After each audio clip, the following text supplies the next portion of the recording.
ज्यांच्या चरणाची धूळ कपाळाला लावी अशा राजमाता राष्ट्रमाता जिजाऊ, ज्यांच्या स्मरणाने देहाचा देहू आणि इंद्राची इंद्रायणी होते असे राष्ट्रसंत तुकडोबाराय, ज्यांनी ज्ञानाचा दिवा व्हायचे काम केले असे ज्ञानेश्वर महाराज, ज्यांनी ह्या मातीत सोन्यासारखं स्वराज्य निर्माण केलं असे छत्रपती शिवाजी महाराज, आणि ज्यांनी मुलींना चूल आणि मूल या संकल्पनेतून बाहेर काढून शिक्षणाचा मार्ग दाखवला असे ज्योतिराव फुले आणि सावित्रीबाई फुले. आता मला भारताचे संविधान लिहिताना फारसे कष्ट घ्यावे लागत नाही, कारण माझ्या समोर येते ते म्हणजे छत्रपती शिवाजी महाराजांचं स्वराज्य आहे असे म्हणणारे डॉक्टर बाबासाहेब आंबेडकर. अशा महावीरांना व त्यांच्या महामातांना माझे विनम्र अभिवादन.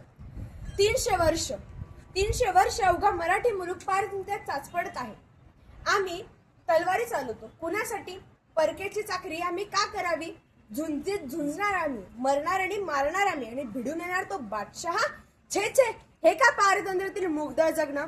आम्ही स्वतःसाठी का झुंजत नाही? या सह्याद्रीला जाग का येत नाही? कुणीच बंड का पुकारत नाही? हाच प्रश्न आम्ही आमच्या बालवयात आमच्या तीर्थरूपांना विचारला.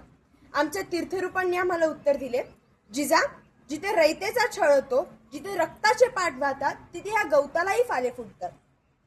जिथे या सहस्त्र गोमांनाही जीवनदान मिळते ते ह्या सूर्यामुळेच. पण हा सूर्य सहजासहजी समोर येत नाही. यासाठी पारतंत्र्याचा श्वास कोंडावा लागतो, माणूस जातीला पेटावा लागतो, हातात पेटत्या मशाली घेऊन मर्दशेला जागं करावं लागतं, हातात तलवारी देऊन मनगटात बळ आणून लढावं लागतं. एक एक शब्द आम्ही आमच्या मनात साठवत होतो. रयतेच्या वेदना आम्हाला असह्य होत होत्या. आता फक्त पेटायचं आणि स्वराज्य मिळवायचं हाच आमचा ध्यास. शहाजी महाराजांचं आणि आमचं लग्न झालं. ना वाकणार ना झुकणार, अन्यायाविरुद्ध पलटून वार करणार, सन्मानानेच जगणार आणि सन्मानानेच मरणार. हे हिंदवी स्वराज्य आहे. इथं आयाबायांची पूजा केली जाते. जा जाऊन सांग तुझ्या बादशहाला, पुण्याची जहागिरी आता महाराज साहेबांची अर्धांगिनी चालवतीये. शहाजी महाराजांना आमचा हा ध्यास ठाऊक होता. कालांतराने आम्ही सूर्यनारायणकडे एकच मागणी करू लागलो, हे सूर्यनारायणा, तू जर आमच्या पोटी जन्माला येणार असशील तरच ये. हे जगदंबे, तू जर आमच्या पोटी जन्माला येणार असशील तर दाही हातांचे बळ एकवट करून खल निर्धार करण्यास ये, अन्यथा मला पुत्र पुत्री नको. आमच्या पोटात अंकुर उमलू लागला. आम्हाला विलक्षण डोहाळे लागले. हत्तीवर बसावेसे वाटायचे, डोंगर चढून किल्ला पाहावासा वाटायचा, हातात तलवारी धनुष्यबाण घेऊन लढावेसे वाटायचे. कालांतराने मी एका दिव्य पुत्राला जन्म दिला. त्याचे नाव शिवाजी. शिवाजी बालवयापासूनच शस्त्रविद्येत पारंगत. आम्ही त्यांना स्वराज्य स्थापनेची प्रेरणा दिली आणि माझ्या शिवबाने वयाच्या 16 वर्षी स्वराज्य स्थापन केले. आपल्या मराठी रयतेच्या स्वाभिमानासाठी, त्यांच्या न्याय हक्कासाठी त्यांना सन्मानयुक्त आयुष्य जगता यायला हवं एवढंच. पण यात माझे किंवा शिवबांचे वैयक्तिक कारण नव्हते. उद्दिष्ट फक्त एकच की आपल्या महाराष्ट्रातील आया बहिणींची अब्रू लुटली जाऊ नये आणि त्यांना सन्मानयुक्त आयुष्य जगता यायला हवं. माझे हे स्वप्न माझ्या शिवबाने पूर्ण केले. पण आज दिवसाढवळ्या आया बहिणींची अब्रू लुटली जाते आणि हा समाज ते उघड्या डोळ्यांनी बघत आहे. हे बघून मला फार वाईट वाटतं. हाच का तो महाराष्ट्र जिथे माझ्या शिवबाने स्वराज्य स्थापन केलं? हे स्वराज्य आया बहिणींची अब्रू लुटली जाऊ नये म्हणून तयार केलेलं होतं. आज इथे दिवसाढवळ्या आया बहिणींची अब्रू लुटली जात आहे.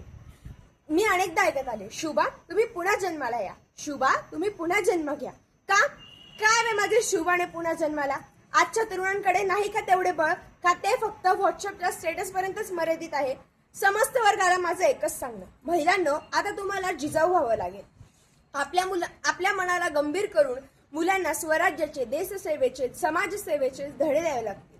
कारण एकदा का जिजाऊ घडली की शिवबा घडायला वेळ लागणार नाही, आणि एकदा का शिवबा घडला की या स्वराज्याकडे कुठल्याही शत्रूची वाकडी नजर करून बघण्याची हिंमत होणार नाही.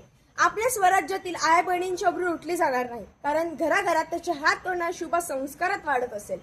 ललाट रेषा त्या शिवबाची आई भवानीने अशी रेखली, ललाट रेषा त्या शिवबाची आई भवानीने अशी रेखली, जन्माने त्या वीराच्या नवतेजाची प्रभा फाकली, जन्माने त्या वीराच्या नवतेजाची प्रभा फाकली. स्वराज्याचा तेज सूर्य हा बहुजनांचा वाली, स्वराज्याचा तेज सूर्य हा बहुजनांचा वाली, जन्माने त्या वीराच्या माती पावर झाली. शूर मावळे अभिमानाने नमतो त्यांच्या चरणी, शूर मावळे अभिमानाने नमतो त्यांच्या चरणी. असा धुरंदर जाणता राजा दुसरा कोणी नाही, असा धुरंदर जाणता राजा दुसरा कोणी नाही. जय जिजाऊ, जय शिवराय.